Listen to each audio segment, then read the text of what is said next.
Welcome back to Geeks of the Realm, and in this video we're going to be doing a Battletome review of the Flesh Eaters carts for the Warhammer Age of Sigmar. Okay, we're going to have a look inside. We're not going to sort of stick to the lore because there are going to be loads of videos on laws of the Flesh Eaters and stuff. We're really going to be focusing on sort of the units you can take, the battle traits, the artifacts they've got. So what we'll do is we'll get it open and we'll dive right into it. See you in a sec.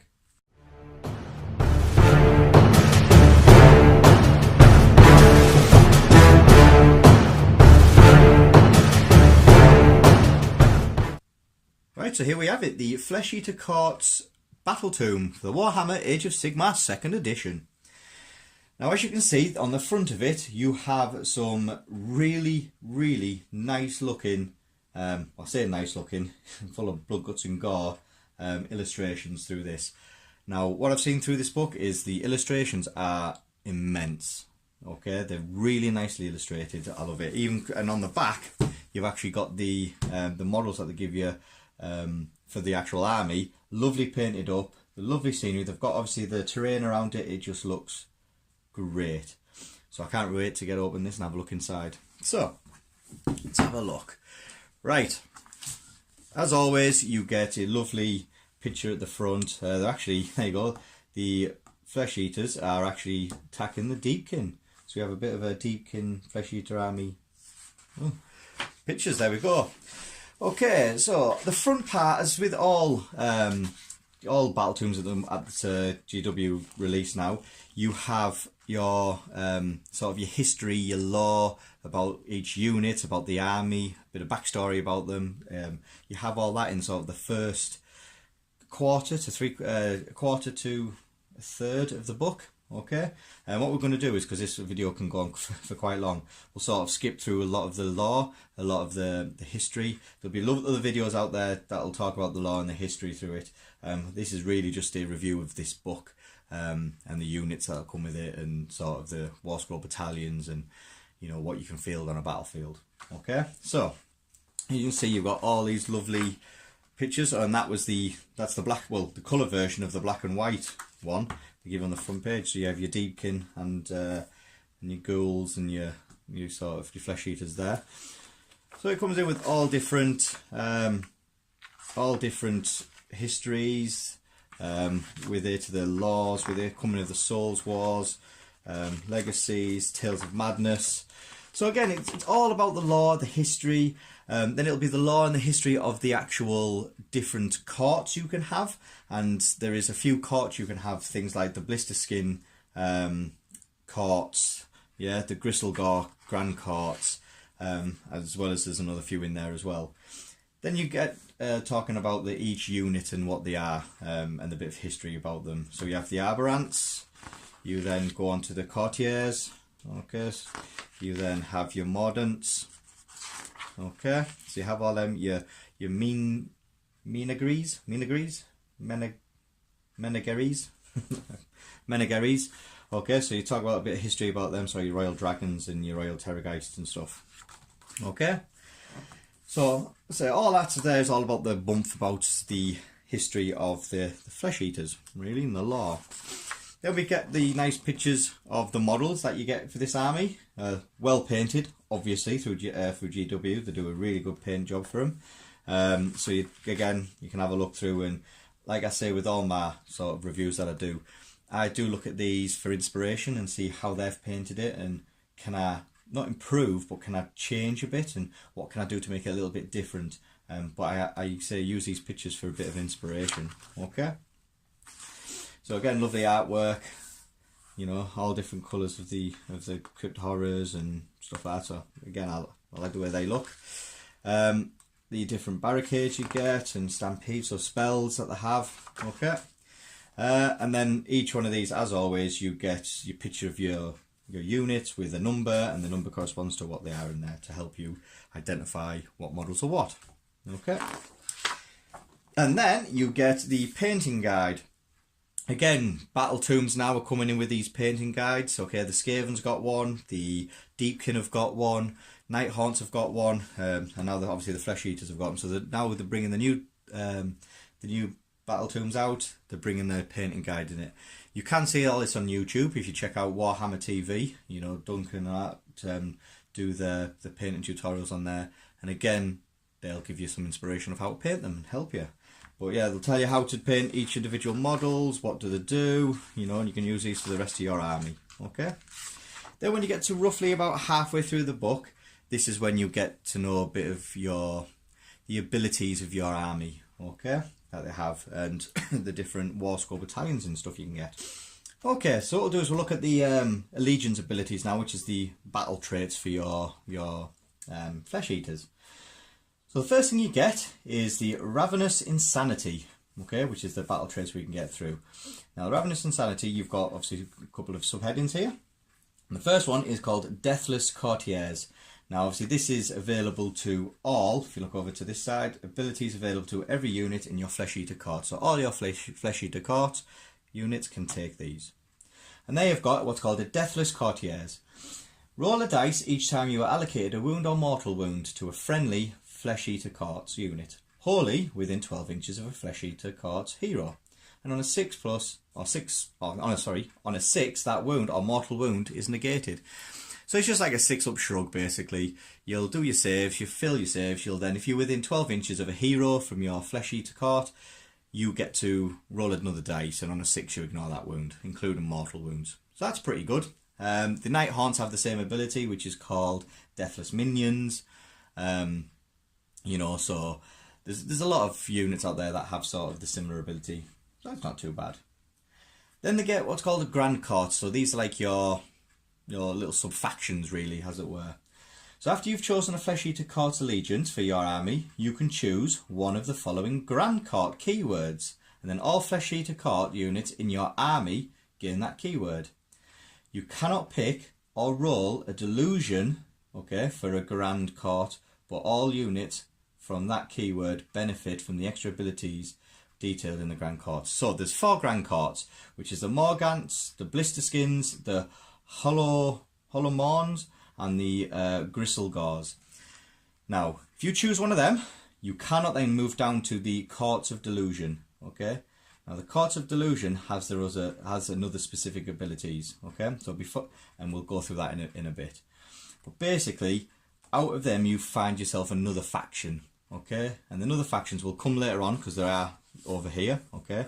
And basically all your units and generals and stuff get these specific ones. It's kind of like the same as the Stormcast Eternal ones, where you choose a faction like a Hallowed Knights or whatever, and that's their abilities they can have.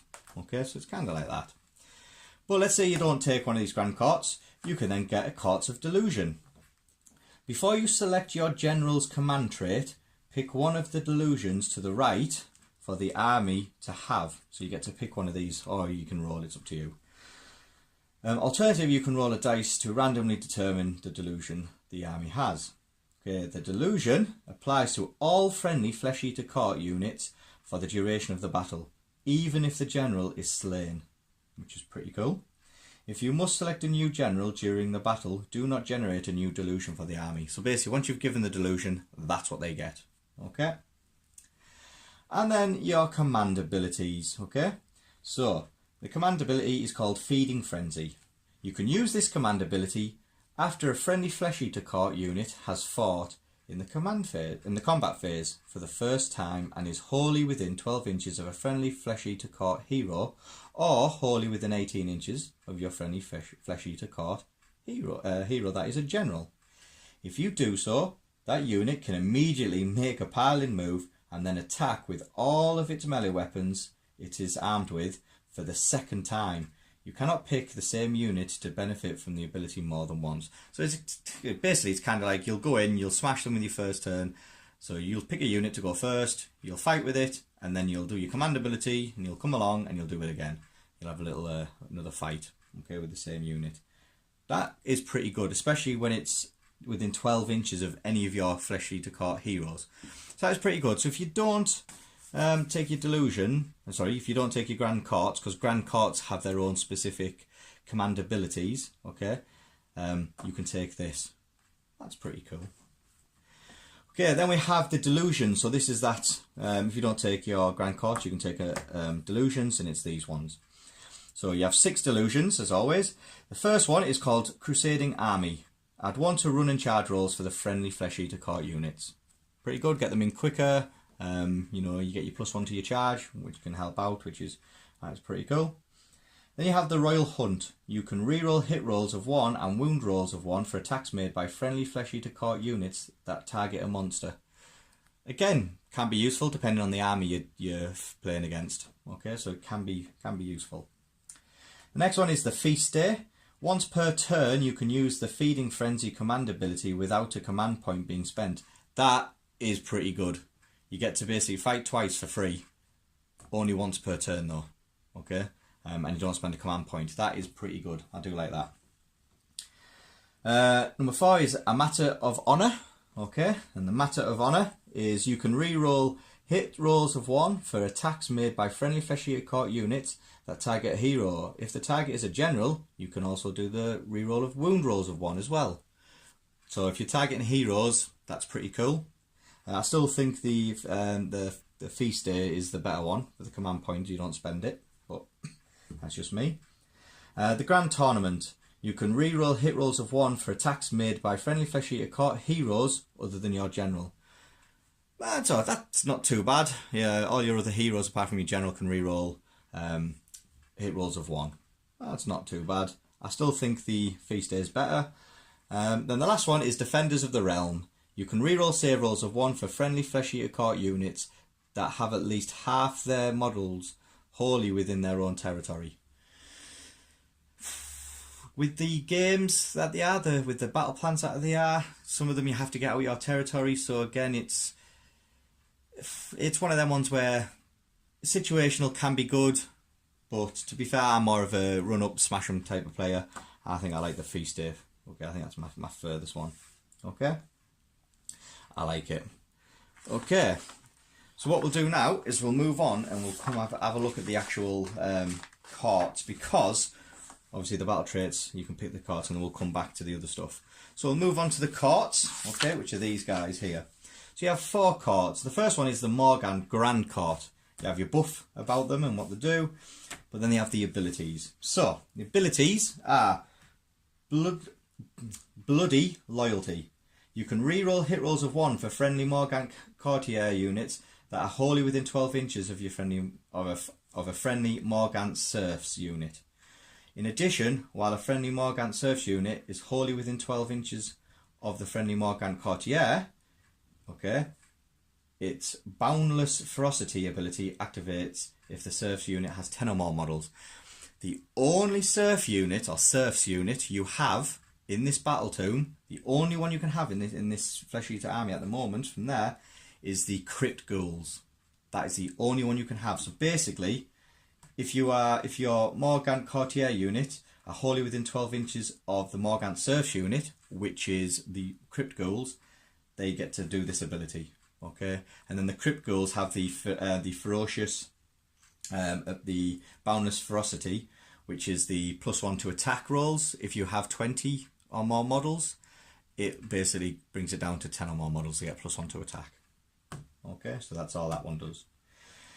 Then you have the command ability. You can use this command ability when a friendly Morgan Serfs unit is destroyed. The only one that you has is the Crypt Ghouls. So once the Crypt Ghouls have destroyed, if you do so, roll a dice, and on a 4+, a new unit identical to the one that was destroyed is added to your army. You can set it up wholly within 6 inches of the edge of the battlefield and more than 9 inches away from the enemy. That's pretty good. You basically send your unit of 30 Crypt Ghouls in, yeah, going in there, do the damage, they get taken out, you know, they get wiped off the board. You then roll a dice, and on a 4+, or 50-50, you get to bring that whole unit back again. So you get to bring your 30 guys back. That is good, yeah, but it's only, like I say, it's only the Crypt Ghouls you can only do, because that's the only Serf unit there is. Okay, then you have the command trait. Now, a Morgant General must have this command trait. So if you remember previously, I said about the command trait where you can, where was it here? Nope, not that one. Over here, this command trait here, yeah, which is the Feeding Frenzy, yeah, where you can pick them to attack again. You can't have that if you are a Morgant unit, okay, or any of the other units really. The command trait for this one is called Savage Chivalry, and you can reroll hit rolls of 1 for this general while this general is within 12 inches of a friendly Morgant Serfs unit. So if your general is in 12 inches of your crypt goals, then you get to reroll 1s. It's a bit pants, really, but it's one of them things. I would rather take the other ability. So you've just got to be careful, okay, how you take it. Okay, then we've got the Artifact of Power. That's the first Morgant hero to receive an Artifact of Power must be given this. Okay, so unless you take a War Scroll Battalion, the only Artifact of Power you're going to give is the Artifact of Power, which is the Decrepit Coronet. Okay? And you do not take Battle Shock tests for friendly Morgant units while they're wholly within 12 inches of the bearer, or wholly within 18 inches of the bearer, if the bearer is your general. So it basically stops them from running away with the morale stuff. Okay, guys, your Battle Shock. So, not too bad. I think there's better ones out there, but as a general, I don't think that's too bad. Then you have your Hollow Morn Guard Court. Now this court is the abilities have Shattering Charge, and you can reroll wound rolls of 1 for attacks made with melee weapons by friendly Hollow Morn Courtier units and friendly Hollow Morn Knights units that have made a charge in the same turn. Okay, so you get to reroll wound rolls of 1 if you've charged, which is again not too bad. Your command ability though, so you must be so you must have this command ability, which is you can use this command ability at the start of your hero phase, and if you do so, you pick 1 friendly Hollow Morn unit wholly within 9 inches of a friendly Hollow Morn hero, or 18 if it's your general, and add 1 to the run and charge rolls for the unit until your next hero phase. And in addition, until your next hero phase, you can run and still charge later the same turn. Really good to get them in quick and fast. You're running, you're charging, you're running, charging. It's, yeah, that's good. I do like that. Okay. The command trait though is you must have this command trait, and the command trait is called Grave Robber. Add 1 to the attack characteristics and damage characteristics of this general's melee weapons while this general is within 3 inches of any enemy heroes with an Artifact of Power. It's okay, yeah, but most people I've said may have 1 or 2 Artifacts of Power, so 2 heroes are going to have it, so you're only going to be able to do it for 2 units. It's alright, I guess, but I hate things where it's only specific for certain scenarios. It's not my type of cup of tea, that. Then we have the Artifact of Power. So again, the first hero to receive an Artifact of Power must have this, which is the Corpse Feign Gauntlet. After this model makes a charge move, you can pick 1 enemy unit within 1 inches of this model and roll a dice. And on a 2+, the unit suffers D3 mortal wounds. It's very good. I do like that. There is other units out there that can do that. So for instance, the Deepkin Deep Mare, their horn, when they charge in, if you roll a dice and on a 2+, the unit suffers D3 mortal wounds. It is very useful. It is. I do like, so them 2 things, when you're running and charging and you'll be able to do mortal wounds on a charge, I do like it. Okay. Right, so the next Grand Court is the Blister Skin Grand Court. Okay, so again you get the bump for this one, but the abilities not too bad actually. I do quite like these. Their abilities. I think this is one of my favourite ones. So Blistering Speed. So all your Blister Skin units add +2 to their move characteristics. Really good, because this game is not just about going in and smashing and killing, okay, which is, I do like that, I do play like a lot of smashy armies, but it's all about playing the missions as well, okay. We'll do another video on this later on, but it's all about, you have to play the missions to get, actually, to enjoy this game. And a lot of the missions, the objectives moves, and you have to go and take the objectives, so being able to get that extra movement in is brilliant, okay, so I like that. Then they have Lords of the Burning Skies, okay, which is the command ability. Now the command ability is, you can use it at the start of your movement phase. If you do so, you pick 1 friendly Blister Skin unit that can fly, which is wholly within 12 inches of a Blister Skin hero, or 18 inches of your general, as normal. Remove that unit from the battlefield and then set it up again anywhere on the battlefield more than 9 inches from an enemy unit. It may not move later in that movement phase. This is brilliant if you've got, there's what, shifting objectives, there's relocating orb. This command ability here, for one command point, you just pick them up, move them onto the objective, score it. Move them up, can you just keep doing that? And that is brilliant. And this is where you look at, I get the movement and I can also move a unit over where I need it. It has to be a flying unit, okay, but you're going to be looking at trying to drop, on the objective and trying to take the objective. So that for me is brilliant. Okay, the command trait, and the general must have this command trait. And the command trait is, if your general is on the battlefield at the start of your hero phase, you roll a dice and on a 4+, you receive an additional command point. So you get your command point for the start of the turn anyway, for your hero phase. But then on a 4+ or 50-50, you're going to get another one. Which means you can use this and you can use it twice. It doesn't say once per thingy. You can use this ability twice if you've got 2 command points and you've got 2 flying units. Move them. Okay? That I like. Okay? Artifact of power though. So the first blister skin hero has to receive this, which is called the Eye of Heish. And you subtract 1 from hit rolls for attacks made with missile weapons that target friendly blister skin units wholly within 6 inches of the bearer. It's okay. It's good to keep your general alive, or good to keep specific heroes that you want alive.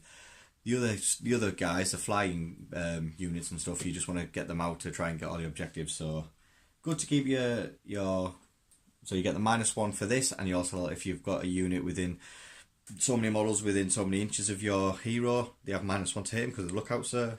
It's another -1. So it could be a -2 to hit him in the missile.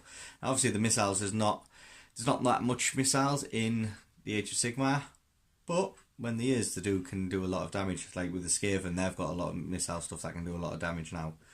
So yeah, be aware of that. Okay, and the last Grand Court is the Gristlegore Grand Court.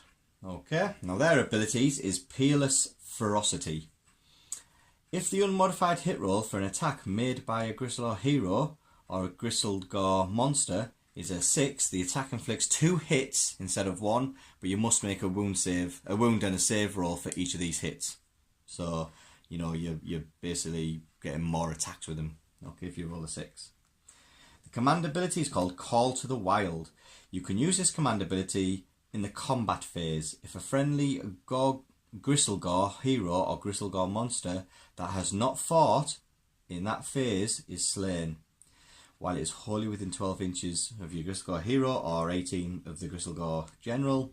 If you do so before that model is removed from play, you can make a pile-in move and then attack with all of its melee weapons it is armed with, and you cannot pick the same unit to benefit from this ability more than once per phase. So basically, you have a big guy next to you who's a monster. He's slain without even activating. You spend your command point. He then gets to pile in, does all of his attacks, and then gets taken off the board. Yeah, that's nice. Okay, so it's kind of like, if you take him out, it doesn't really make any difference to you. You want to do all the damage as much as you can. So nice. Command trait. So again, you have to take this command trait, which is called Savage Strike. This general fights at the start of the combat phase before the player or the players pick any other units to fight in that combat phase. This general cannot fight again in that combat phase unless an ability or spell allows it to fight more than once. So this will beat the Deepkin's High Tide ability where all their units fight first. This fights before any units are declared. So it comes in, it'll let attack, and then you move into the choosing your units to fight. So it goes out of sequence, and that can really do a lot of damage. So nice. And if it's your turn and you've charged, you attack with him first, and then you would choose one of your units to attack with again. So you can technically do 2 of your units and then go further on. So it's good. I like it. Okay, it's bringing it a bit more balance now, because the Deepkin, their Battletome are very powerful with their sort of being able to all their units to attack at the 3rd turn. And yes, it's only 1 turn, but it can do a lot of damage in that turn. So it's kind of bringing the balance back up. Okay. Then the artifact of power. So again, the first artifact of power needs to be given is this, which is a Garouche Morshard. Once per battle, at the start of the combat phase, you can pick one enemy model within 1 inch of the bearer and roll a dice. If the roll is greater than that model's wound characteristic, that model is slain. Very powerful, because yes, your wound characteristic, 4s and 5s. So really you want to be, if you use it, then you're going to be looking at, but it's only once per battle. So it's good if you want to try and kill something that's got a wound of, 3s and, 3s and 4s, 50-50. But anything that's over that, it's a one-shot deal. You're you're more likely not going to get this off. But it can be quite powerful because it's just slain. He has no save, it is just slain. So it can be quite powerful, but you have to take it, so you might as well. If you're going to be looking at bringing the Gristlegore Grand Court, you will be looking at using it and trying to take out the lower level heroes, shall we say. Okay, so that's that. And it's a model as well within 1 inch, so you can look at, picking, I don't know, let's say, what do you call them? The Nighthaunt geezers, where you've got a massive, the Nighthaunt chain gasps, that's what I'm trying to think of. The chain gasps, you use the guy right in the middle, you do it on him, he's only got a wound characteristic of 1, you roll it, he's dead, you take him off, then the Nighthaunt player has to decide how he's going to pile in, because you've got that coherency you've got to think about as well. So again, it can be used quite useful, but like I say, it's mainly you're trying to take out heroes with that, and it's unlikely to. Alright, so that is your Grand Court. So that's the 4 you can choose. Out of them, the Blister Skins is my favourite for being able to play the game to the best of its ability with the movement and being able to redeploy your guys for a command point. Just pick them up, move them around. I like it. Okay, so that is the court you get to choose. So now we go back and have a look through. There we go. The command traits. Okay. Now, obviously, if you take the courts, you can't use any of these command traits, unfortunately. But if you don't decide to take any of the courts, you just fancy just being a generic flesh eater, and you can take your disillusion. Yeah, your delusion ones. You can look at taking a command trait. Now, there's 2 different types. There's royalty and there's nobility. Now, the royalty one is only for aberrants, heroes only, and the nobility is only for the courtier heroes only. Okay? So, you have, by the looks of it, 3 exactly the same on both of them, and then the back 3 are different. So we'll do that. So I'll just read the first part out. So both of them get what's called a Bringer of Death. You can reroll wound rolls for attacks made by this general, and they both get to choose that if you fancied it. Just a standard one really. Frenzied Flesh Eater. You can re-roll hit and wound rolls for attacks made by this general if they are an enemy models that have suffered any wounds within 3 inches of this general. Okay, so basically they get the smell of blood and they just go into a frenzy fight and they get to re-roll all the hits and wounds. Okay, so again, that's good. And then they get Savage Beyond Reason. If the unmodified hit rolls for an attack made with a melee weapon by this general is 6, that attack inflicts 2 hits on the target instead of 1. Make the wound saves for each, and obviously else wound and save rolls. Okay, so both the nobility and the royalty both get them, and then it comes into the specific ones. So the aberrant heroes only get what's called the Mystic Horror. If this general is chosen as the model that uses a command ability that summons Flesh Eater Courts models to the battlefield, they can use it without a command point being spent. Okay, so if this general is chosen as the model that uses command ability that summons Flesh Eaters, so if you're going to look at summoning Flesh Eaters and stuff, you don't need to spend your command point. That's good if you want to keep your command points for other things. That's nice. Dark Wizardry, add 1 to casting and dispelling and unbinding rolls for this general. Really good, especially with some of the spells. Okay, that is really good.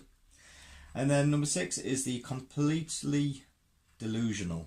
Okay, once per battle, if this general has not been slain, you can pick a new delusion in your hero phase to replace the original delusion you've chosen for your army. Okay, and we went through the delusions before. Yeah. Okay, so we went through them. So you get to choose one. I'd take the Dark Wizardry myself, and then maybe the Majestic Horror. Okay, then we have the Nobility one, which is the Courtier Heroes, and they have what's called Hulking Brute. You add 1 to the General's wound characteristics. Good to keep them alive, obviously. These better ones than out there, but not too bad. Cruel Taskmaster. If this General uses the Muster ability, you can re-roll the dice for the General that determines if slain models are returned to the unit, and you must re-roll all of the dice. It's a good one, that, to actually help you re-roll the muster abilities. It is, you know, if you roll it and you think, I don't really want that, you get to re-roll. It's a good one. I would take that over the +1 wound myself, just to give you a bit of the extra security of what you want, a bit of extra help on the muster ability table. Okay. The Dark Acolyte. This General gains the Wizard keyword and can cast and unbind spells in the same manner as an Aberrant Ghoul King from the Aberrant Ghoul King War Scroll. That is brilliant, because if you go to the Aberrant Ghoul King, okay, all the way over here, okay, the Aberrant Ghoul King, he gets to cast Summon Men-at-Arms, okay, which is great because there is stuff in here that you don't actually spend your command points to use the Summon Men-at-Arms, which is great, okay, but is... Yeah, so if we look at the Aberrant King, he's a magician, okay, he's got... Okay, so if you look at the Aberrant Ghoul King, okay, obviously he's a wizard, and he can attempt to cast 1 spell and dispel 1 spell. Okay, now, basically, he will get the Black Hunger. The Black Hunger has a casting value of 5, and if successfully cast, pick a friendly Flesh Eater Courts unit wholly within 24 inches of the caster, invisible to them. You add 1 to the attack characteristics of melee weapons used by that unit until your next hero phase. That is a nice thing, especially if you've got a unit of 30 Crypt Ghouls. Yeah, you get your +1 to attack for them, so they're going to be hitting on, you know, well, what's it say? Yeah, they'll be your Crypt Ghouls are going to be hitting on, I think it's 4. Okay, let's have a look. Your Crypt Ghouls are here, so they're hitting on 4s. If you have 30 of them, they're going to hit on 3s, yeah? As it says there, you know, it says 20, but if you take the Morgant Courts, you get the +1 to attack. So they're going to be hitting on 3s. If you use that, they're going to be hitting on 2s, wounding on 4s. And there's 30 of them with 2 attacks each. That's pretty nice, nasty. Okay? Well, let's get back. Okay, so that's that. So I think I would take the Dark Acolyte, yeah? Unbinding spells in the same manner as an Aberrant King from the Aberrant Ghoul King's War Scroll. So he gets to have the, you know, that, guys.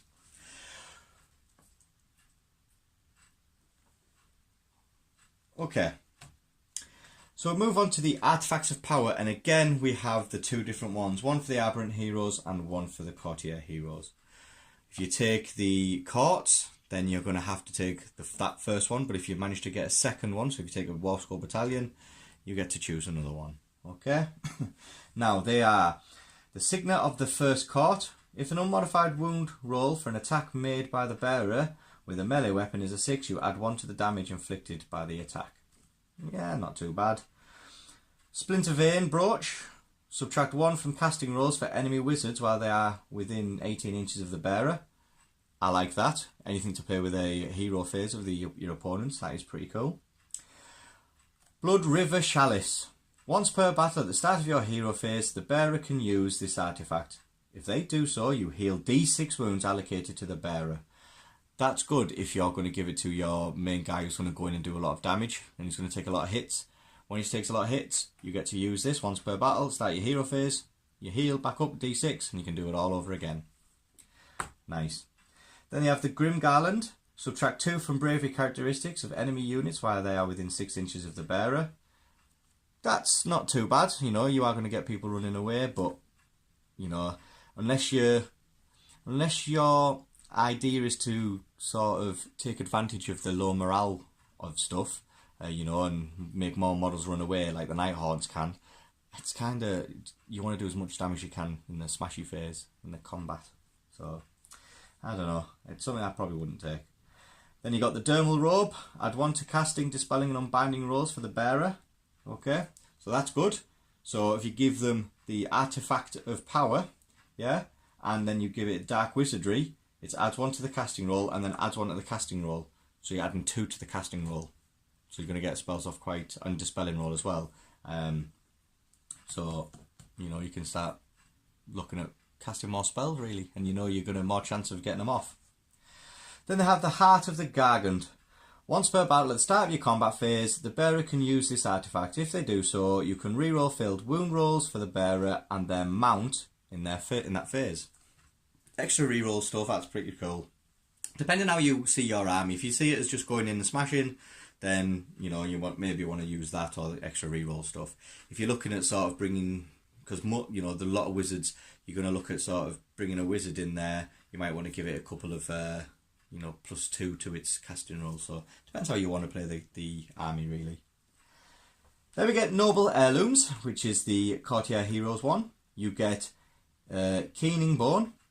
Pick one of the bearer's melee weapons and increase the range characteristic of that weapon to 3 inches.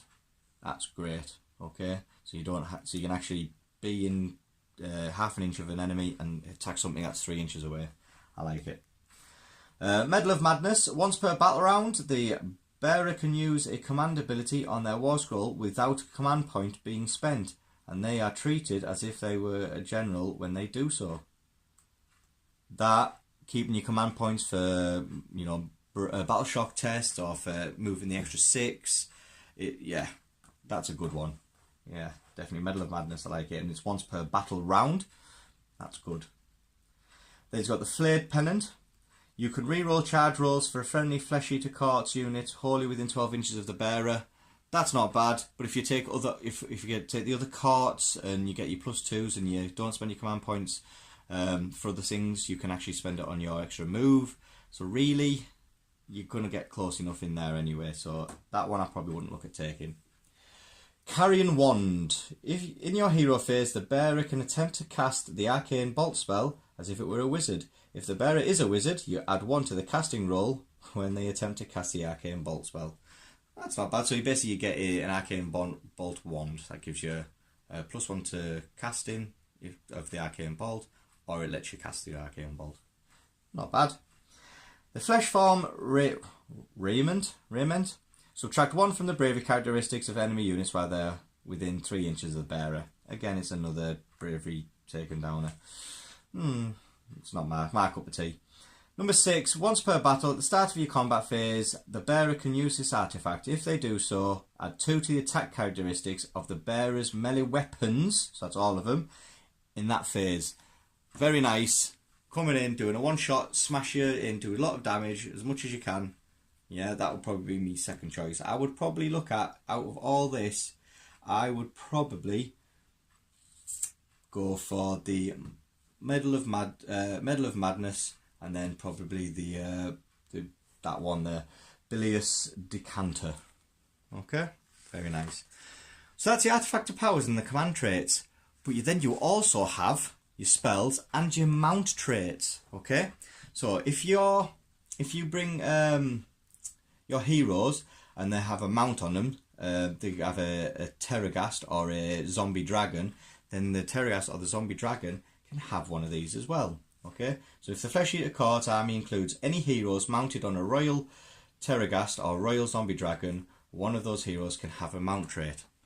Okay, so we'll look at the traits and we'll do the spells. So there's again 6 traits for each. So if you take a Terragast, then they have Deathly Fast. So this model can run and still shoot in the same turn. Yeah. They have number 2, which is Razor Clawed. You improve the rend characteristic of this mount's melee weapons by 1. Very, very nice. Then they have Horribly Infested. This model's infested ability inflicts 3 mortal wounds instead of D3. Okay, so you guarantee yourself 3. Not bad. Horribly Resilient. This model's Royal Blood ability heals up 3 wounds instead of D3. So again, you can heal yourself 3. Gruesome Bite. you can re-roll failed hit rolls for attacks made with the mount's fanged maw. And then the Devastating Scream, you add 1 to each of the Death Shriek values on this model's damage table. So again, depending on what you want to go for, you can get to choose. Alright guys. The Zombie Dragon ones are definitely faster, same as this one. Razor Clawed, same as this one. And then it gets a little bit different. So you get Baneful Breath.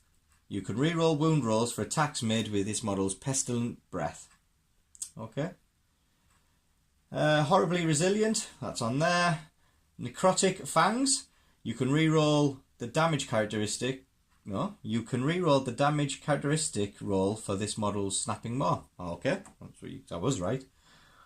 And then 6 is Death from the Skies. Instead of setting this model up on the battlefield, you can place it to one side and say it's soaring in the skies in reserve. If you do so, at the end of your first movement phase, you must set it up, this unit, on the battlefield more than 9 inches away from the enemy units. So it's great to get it sort of almost a first turn charge, possibly. Nice. Okay, so that is your your mount traits. Then we got the spells. So again, you got 6 spells.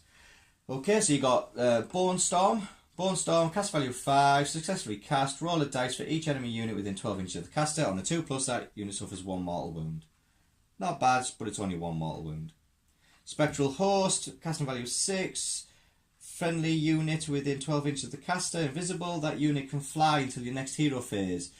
If it can already fly until your next hero phase, it can run and still charge in the same turn. If the casting roll is 10 or more, you can pick 3 friendly units that are affected by it instead of 1. Very nice. They have Monstrous Vigour. So, Monstrous Vigour, casting value of 5, successfully cast 1 Flesh Eater Caught monster within 24 inches of the caster, invisible until your next hero phase. When you look up the value of the monster's damage table, the monster is treated as if it has suffered 0 wounds. That's good. That is very good. You know, you monsters can come and take a lot of damage, and yet you can still cast this and the wounds be 0 and still do maximum amount of damage. Very nice. Then he has Maishmal Shroud. Maishmal Shroud, cast value of 5, successfully cast 1 enemy unit within 18 inches that is visible to them. Roll 3 dice. For each 5+, the unit suffers 1 mortal wound. In addition, if you rolled a triple, subtract 1 from hit, and if you rolled a triple, subtract 1 from hit and wound rolls for that unit until the next hero phase. If you rolled a double, subtract 1 from hit rolls only for the unit until the next hero phase. It's alright, it's not too bad if it's only 1 wound. But I think the other part is if you do get a double or a triple. So it's a risk. Then you have Deranged Transformation. Deranged Transformation, cast value of 6, successfully cast. Pick 1 friendly unit with a wound characteristic of up to 6 that is wholly within 24 inches of the caster. You add that unit's wound characteristic to its move characteristic until the next hero phase. For example, if your wound characteristic is 6, you would add 6 inches to its move characteristics if casting the roll was a 10 or more, and you pick 3 friendly units. So you just basically can move a bit faster. I do like that one because I like to be able to move across the board, and you know, mobility is key with this. And then the last one is Blood Feast. Casting value is 7. Pick 1 enemy unit within 12 inches of the caster, invisible, to the friendly Flesh Eater Core, and a friendly Flesh Eater Caught unit within 6 inches of the enemy unit. The enemy unit suffers D3 mortal wounds. If the casting value of 10 or more, the enemy unit suffers D6 mortal wounds instead of D3. Then, for each mortal wound that was inflicted on the enemy unit, you can heal 1 wound allocated to the friendly unit. If the friendly unit has a wound characteristic of 1 for each mortal wound that was inflicted on the enemy unit, you can return 1 slain model. So it's basically be able to bring them all back and stuff. So again, that's quite nice. I like it. Right, guys. So that is your sort of all your bump that your armies can have. We're now going to get into the units you can take. Okay, so the first thing you can take, which is this scenery, which is called the Charnel Throne. Now the Charnel Throne on here is 0 points, so you don't actually pay for it, but you can only ever take 1 Charnel Throne as a terrain feature for this. But it gives you abilities and takes some away from your opponent. It's not the best, I will say that, but it's not too bad. So again, it's the same as all the other sceneries. You've got to deploy it when people have, when you've set up and you've chosen your different territories, guys. All right. So the rules you get are basically the Ghoulish Landmark. So it's a Flesh Eater Carts units treat this terrain feature as having inspiring scenery rule. So basically, it's +1 to the bravery for your Flesh Eater Carts for being next to it. Okay, and you've got to be 1 inch.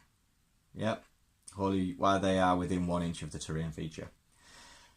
Any enemies suffer this sinister scenery, which is -1 to their bravery while they're within 1 inch of it. So, you know, it's not too bad, but it's only +1 to bravery, -1, so it's alright, I guess. And then it's this part, actually, it's got the ruler of all he surveys. Now, this is the good stuff. An aberrant archregent that is within 1 inch of the terrain feature can use the Summon Imperial Guard command ability without spending a command point. In addition, an aberrant Ghoul King that is within 1 inch of the terrain feature can use the Summoning Men-at-Arms command ability without the command point being spent. Very nice. So you want to keep your aberrant archregent and your aberrant Ghoul King near that to get them abilities off. So very nice. Okay, so let's move on to the next part. Right, so let's move on to the units. Oh, obviously you get your battle plans as well for specific Flesh Eater sort of scenarios. Then you get your Path to Glory, yeah, so which is your little small warband game to play. So you get your all your sort of Path to Glories. And then you got your War Scroll Battalions. Now War Scroll Battalions, you've got a ton of them, okay? You've got a ton of War Scroll Battalions. And they're going to be quite easy to actually get with these War Scroll Battalions. For instance, this one, yeah? Where is it? These ones here. You just need literally 4 units. Yeah, a unit of Van Goof Couriers, a unit of Crypt Horrors, a unit of Crypt Flayers, and Crypt Ghouls. So they're going to be quite easy to get hold of. It's the points that, if you want to decide to spend the points on them, okay? The points, you're looking at 120. I mean, the attendance at court is 110. Cannibal court is 60 points. So if you want to spend your points, if you've got 60 points left, and you manage to get all the units for the Cannibal Court, it might be worth getting, but there we go. So the Cannibal Court is the big daddy, okay? This is the big daddy one where you're going to be spending a lot of points because it's the overall one. Alright guys, you have to have 1 royal family, you have 1 attendance of court, 1 dead watch, 1 abattoir, 1 ghoul patrol, 1 king's ghouls, 1 royal mordant, and 1 menadries. Okay, you need all them. Okay, it's only 60 points, but you need to spend the War Scroll Battalions to have all them. So this is going to be your big battle. Abilities is if your general is an aberrant archregent or an aberrant Ghoul King from this battalion, treat their War Scroll as having the command abilities found on the War Scrolls of any other units included in this battalion. So you can choose, pick and choose. Okay, not bad. Royal family, you need 1 aberrant archregent or an aberrant Ghoul King on Royal Terrorgeist or Ghoul King on Royal Zombie Dragon. Then you need 2 to 6 aberrant Ghoul Kings and their abilities. When a friendly courtier within 10 inches of any models from this battalion uses a muster ability, you can roll 1 extra dice for the courtier when determining how many slain models mustered ability allows you to return. Okay, I mean, I'm not going to go through all of these because there is a lot. For me, War Scroll Battalions, for the extra points, I'd rather have models on the table than actually have the battalions. But I know the War Scroll Battalions give you the extra command point and the extra artifact, but for the points you pay, I'd rather have models on the table, personally. So I'm not going to go through all of these, but you've got Dead Watch, the Abattoir, I'll say it right. The Abattoir, the Ghoul Patrol, Royal Menageries, Royal Mordants, and King's Ghouls. So you get your War Scroll Battalions, like I say, 100 points. Well, the main one's like 60 points, but you need to have the rest of them. But I think the cheapest one there is about 100 points. And then we'll get into the flump of it, which is the units. Now you've got, was it 1, 2, 3, 4, 5, 6, 7, 8, 9, 10, 11, 12, 13. You have 13 units, because they're all the War Scroll spells. So you have 13 units to choose from. Okay. The Aberrant Ghoul King on the Royal Terrorgeist is pretty nasty. I mean, how many points is he? He is Aberrant Ghoul King on Terrorgeist. 400 points. Leader Behemoth. So 400 points. He's got, well, the damage table decreases, obviously the more wounds he takes for the mount. But he's got a missile weapon and melee weapons. So the missile weapon is a 10-inch range, 1 attack, and then it says see below to see what it does. So we look on it, Death Shriek. Death Shriek. Do not use the attack sequence for an attack made with this model's Death Shriek. Instead, roll a dice and add the Death Shriek value shown on this model's damage table. So 6. Yeah. So use the value shown and damage table. If the total is higher than the target's unit's bravery characteristic, the target unit suffers a number of mortal wounds equal to the distance between the bravery characteristics and the total. So you roll 1 dice plus 6, and whatever you get, you take away their bravery, and then that's how many mortal wounds you take. So it's not actually a shooting attack, it's an ability in the shooting phase. Nice. Okay, then it has Gory Talons and Fangs, 5 attacks, 1-inch range, 3s and 3s, -1, 1 damage. Not great, but okay. There's Skeletal Claws, 2-inch range, comes down, so it's a Ghost Star, so it comes down. It has 4, 4, 3, 3, 2. So it's 4 attacks at full level, 4s, then 3s, -1, D3 damage. That's getting better. So the mount is a lot better, obviously. And then it has the Fanged Maw, 3-inch range, 3 attacks, 4s and 3s, -2, D6 damage. Nice, that's going to do a lot of damage then. Okay, so it's very good. It moves 14, then 12, 10, 8, 6. 14 wounds, 10 bravery and a 4-up save. Cool, I like that. And it flies, obviously. Then it's got Gaping Maw. If the unmodified hit roll for attacks made with this model's Maw Fangs, which is the 3 attack one, is a 6, the attack inflicts 6 mortal wounds on the target unit and the attack sequence ends. So it's a guaranteed 6 mortal wounds. Done. Okay, 3 dice attack, any 6s is 6 mortal wounds. Nasty. Nasty. Then it has Infested. If this model is slain before this model is removed from play, each unit with 3 inches of this model suffers D3 mortal wounds. Nice, so if you surround it, they're going to take D3 mortal wounds after it's died. Okay. It's got Royal Blood, so it can heal D3 wounds in the hero phase. And it's also a wizard, and it can cast 1 spell and attempt to unbind 1 spell. Okay, it knows the Mystic Shield, the Arcane Bolt as usual, and then Unholy Vitality spell. Which is Unholy Vitality is cast value of 6. Pick a friendly Flesh Eater Court unit wholly within 24 inches of him. Until your next hero phase, roll a dice each time you allocate a wound or mortal wound, and on a 5+ it's negated. Very nice. The command ability is Summon Royal Guard. You can use the command ability at the end of your movement phase. If you do so, pick a friendly model that has his command ability and has not used it before in the battle. The model summons 1 unit of up to 3 knights to the battlefield. The summon unit is added to your army and must be set up 6 inches from the board edge and 9 inches away from the enemy. So you get to bring some knights in, basically 3 knights. Nice. Not bad. 400 points, quite expensive, but not bad. Then we have the Aberrant Ghoul King, the Aberrant Archregent, and the Aberrant Ghoul King. So the Aberrant Ghoul King is on the Zombie Dragon, and then we have the Ghoul King just normal. So these are the Aberrant. So we'll have it has a move of 14, 12, 10, 8 and 6. So obviously it's degrading. 14 wounds, 10 bravery and 4+ save. It has the Pestilence Breath as a range of 9, one attack. Hits on 3s, wounds on 2s, and then 3s, 4s, 5s and 6s, depending on how many wounds it's took.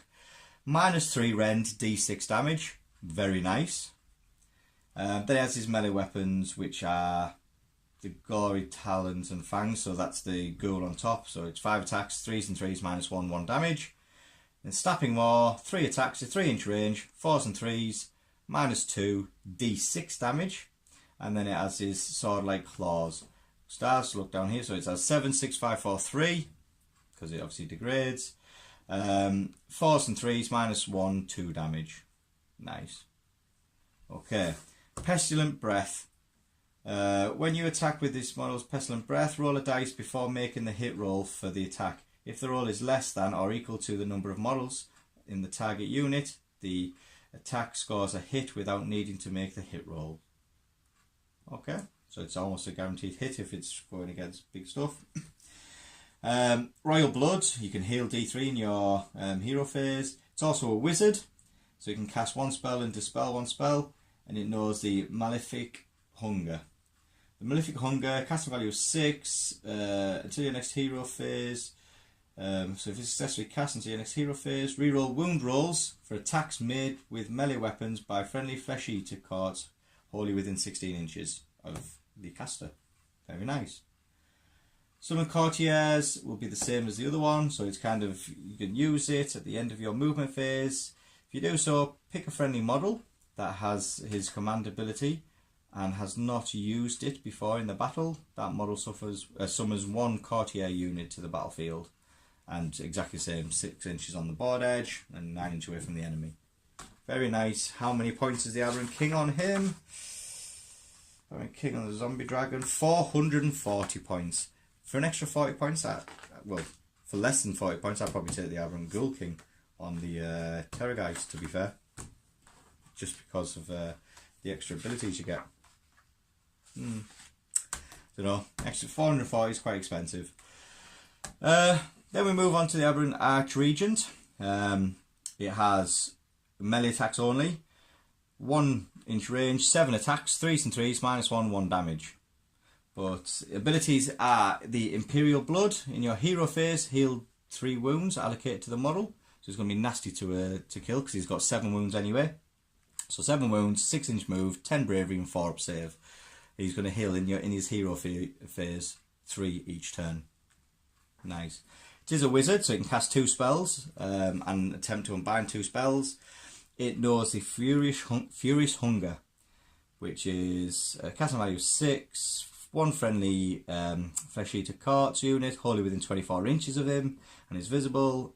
Roll a d3. Add the roll to the attack characteristics of melee weapons used by that unit until your next hero phase. So it's potentially getting an extra 3 attacks, or a minimum of an extra 1.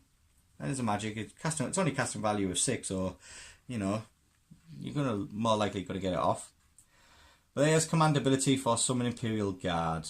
And don't forget, if this is within 1 inch range of your throne that you've got, you don't have to spend your command point for this. But if he isn't, you spend your command point. And if you do so at the end of your movement phase, you can summon a 1 Courtier or 1 unit of 3 knights or 1 unit of 20 serfs, or crypt ghouls basically.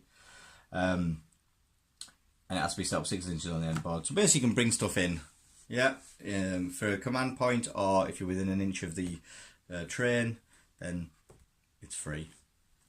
The Aberrant Ghoul King, 6 wounds, 6 move, 4 save, 10 bravery. Has Royal Blood, so it can heal again, the D3 in your hero phase. It can know 1 spell, and it can dispel 1 spell. It knows the Black Hunger, which is casting value of 5, 1 friendly Flesh Eater within 24 inches, and it's visible. Add 1 to the attack characteristics of melee weapons. So instead of adding the D3, you just add 1 to it. So it's a less powerful one from the Archregent. And the command ability is Summon Men at Arms. So same as before, at the end of your movement phase you can spend it, and you can summon 1 unit of 10 surfers to the battlefield within 6 inches of the board edge and 9 inches away from enemy models. So not too bad. That's a lot of wizards so far.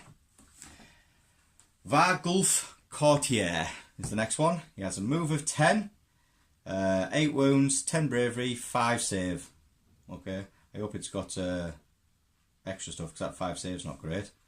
It has melee weapons only, so it has 4 attacks at 2 inch range, 3s and 3s, -1, 2 damage.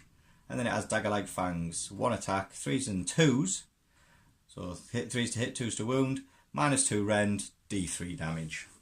He can fly, It's got the abilities of Muster Royal Household. Hero phase, roll 6 dice for each friendly Vanguard Courtier on the battlefield. For each 2+, you can return one slain model to the friendly Surveyor unit within 10 inches of the Vargulf Courtier. Very nice. For each 5+, you can return one slain model to the friendly Knights unit within 10 inches of the Vanguard Courtier instead. Slain models must be returned to more than one. Models can be returned to more than one unit if you wish, but each successful dice roll can only be used to return a model to a single unit. Nice, so you roll your 6 dice and you get to choose. Very nice. Then it's got Feed on Dark Magic. If a friendly aberrant within 18 inches of this model successfully casts a spell and is not unbound, you can reroll hit rolls for this model until the start of your next hero phase. I like this already. Okay, bringing stuff back on a 2+, just an ability so you don't have to spend command points. Does a bit of damage, it flies, it moves 10 inches. I like this. I'll see how much it costs. But there we go. Move on to the King's Champion. Add 2 to the attack characteristic of this model's immense claws if it is within 3 inches of 10 or more enemy models when you pick the target units. So immense claws, so it goes up from a 4+, yeah? It goes up to a 6. So 6 attacks instead of 4. And quite a lot of damage.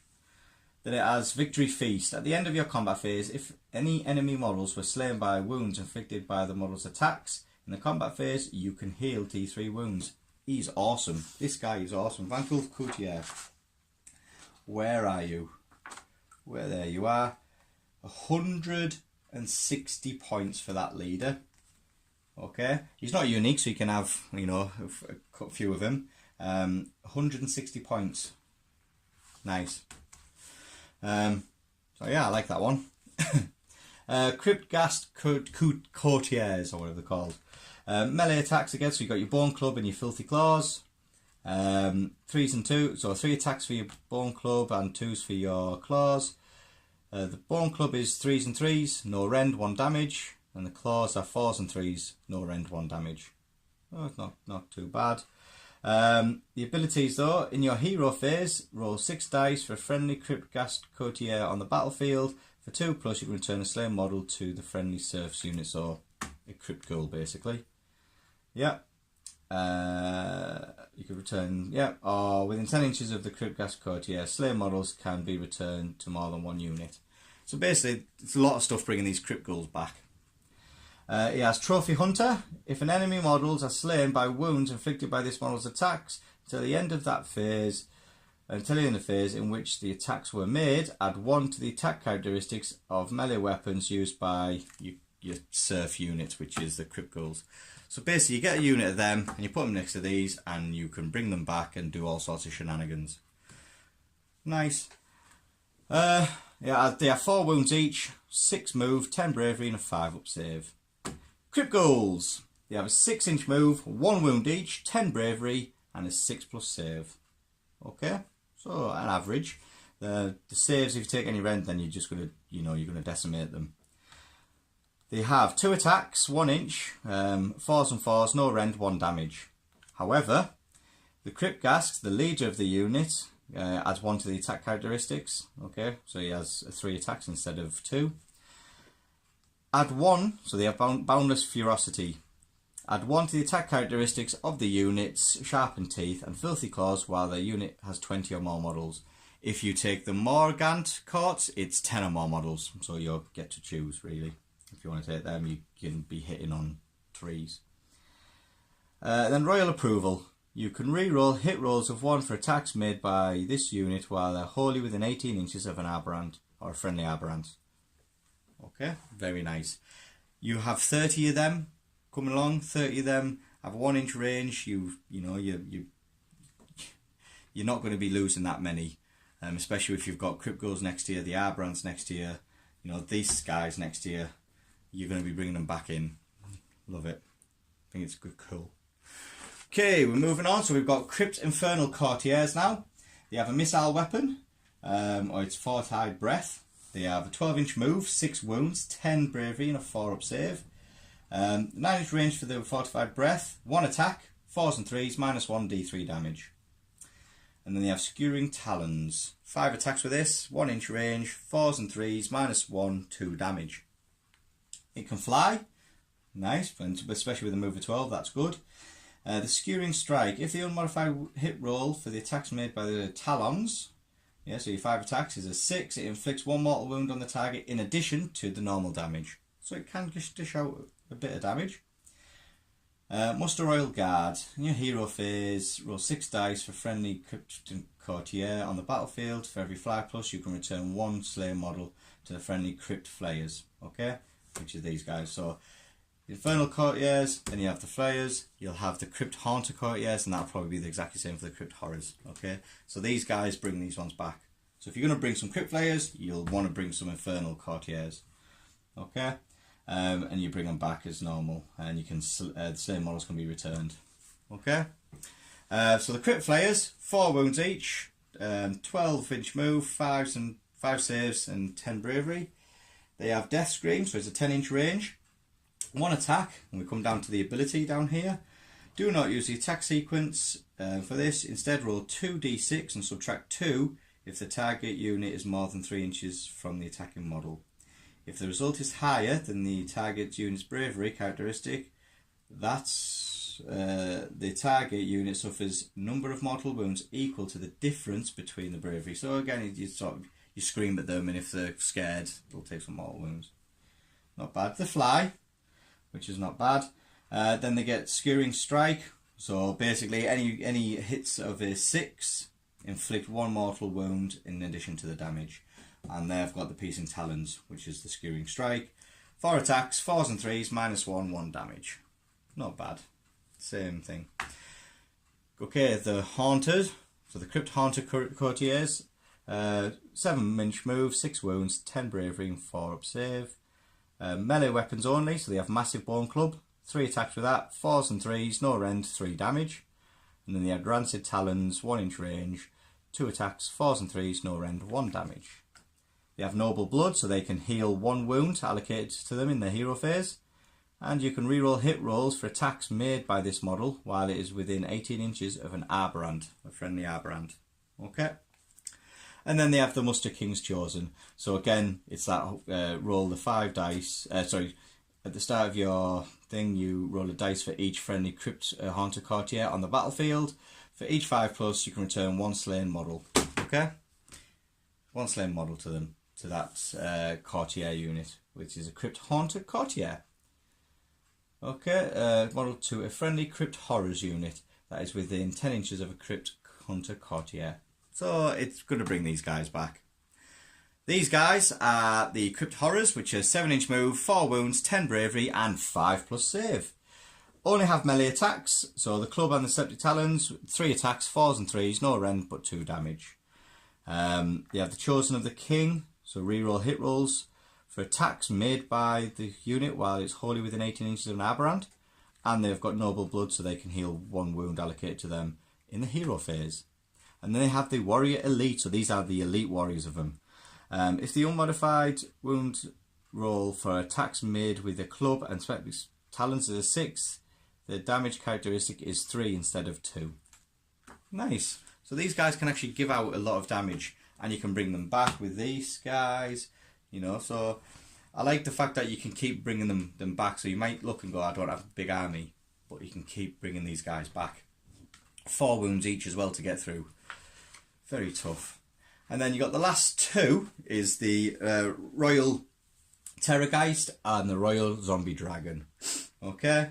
The Royal Terrorgeist, again, it's the depleting table, and the same as the Zombie Dragon, the depleting. So the move is a 14, 12, 10, 8 and 6. Okay, they have missile weapons each, and they have melee weapons. So the missile weapon for the Terrorgeist is a 10-inch range, Death Shriek. So we come down to this table here. Do not use the attack sequence for it, but you instead roll a dice and add the Death Strike value shown. So add the 6. And the bravery thing again, so it's that whole one where the ghoul was on top of him, the Ghoul King. It's exactly the same ability there. Then he's got Skeletal Claws, 4 attacks, 4s and 3s, -1 d3 damage. and then the attacks go down for the wounds it goes, so it's 4, 4, 3, 3, 2. Okay, but if the unmodified hit roll is a 6 for the Fanged Maw, yeah, then you do unit, there you go, inflict 6 mortal wounds on the target instead of the d6, and the sequence ends. Because they've got the Fanged Maw, they have 3 attacks, 4s and 3s, -2 d6 damage.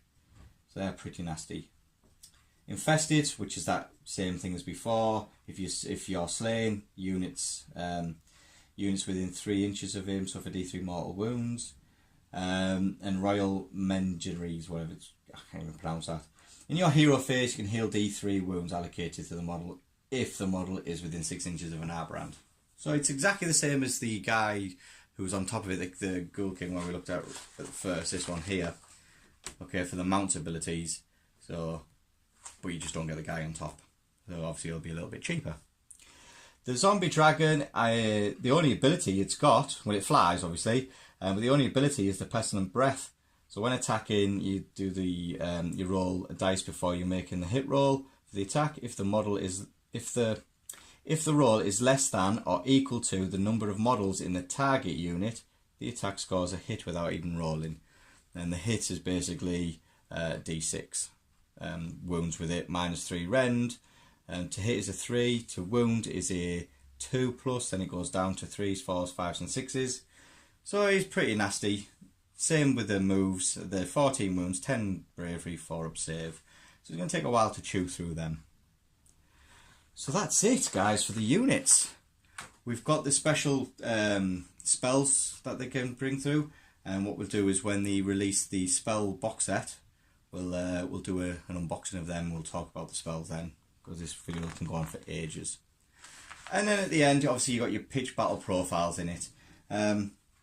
They're not bad, yeah. The points are not too bad. It's just the Arbrand Ghoul King, who's either on the Zombie Dragon or the Terrorgeist. They're the most expensive for 400 or 440. They're very expensive for what they are. But hey, if you like them, put them in. Well, that's it, guys. I think it's kind of an elite army for these, and I quite like elite armies because you don't have so many models to field on the battlefield, but they're all specific of what they do. Because there's not that many units, being able to get hold of a Warscore battalion and use a Warscore battalion in this army is going to be quite easy to get hold of. Okay, it's quite easy to do. I mean, they are, the points wise, like say 120, 110, 110, 180, 120. So they are expensive. I would probably buy other units for them, but you know, playing with your mates or whatever, you could try some of these out and see if it does any good for you. There we go. We have the review of the Flesh Eater cards. The RRP for this book is 25 quid. I got it from Gaming Figures and I paid 20 quid for it. Okay, so if you're interested, check out the Gaming Figures website on below, and they've got all sorts of supplies for the gaming scene, as it were. Very good discount. Check them out, and yeah, they'll look after you. But there we have it, the Flesh Eater cards. Right, so there we have it, the review for the Flesh Eater Courts Battletome. All in all, I think it's a nice army. Now, I like to have elite armies because I just can't be bothered painting hundreds and hundreds of models. You don't have to have hundreds and hundreds of models. You can do if you want to just go with like the Crypt Ghouls. So your choice if you want to, but you can make this quite elite. The models look really nice inside it. You know, the actual abilities that they get, the different courts you can take. I think it could be quite a unique army to have a little go through, and I can't wait to get them on the board and have a little play with them and see how they turn out. Alright? If you like this video, then please don't forget to subscribe and click the like button and any notifications when we do upload some new videos. Soon, and very, very soon hopefully, we're going to be sort of changing the way this channel looks. I'm going to try and do it a little bit more professional, shall we say. Okay, so I'm trying to learn how to do different backgrounds and stuff, so you'll still see this ugly mush, but I'm going to try and do something a little bit different. Okay, So if you've got any comments, please leave them below, and I do answer them as quick as I can. And yeah, I'll hopefully see you guys soon. Take care now.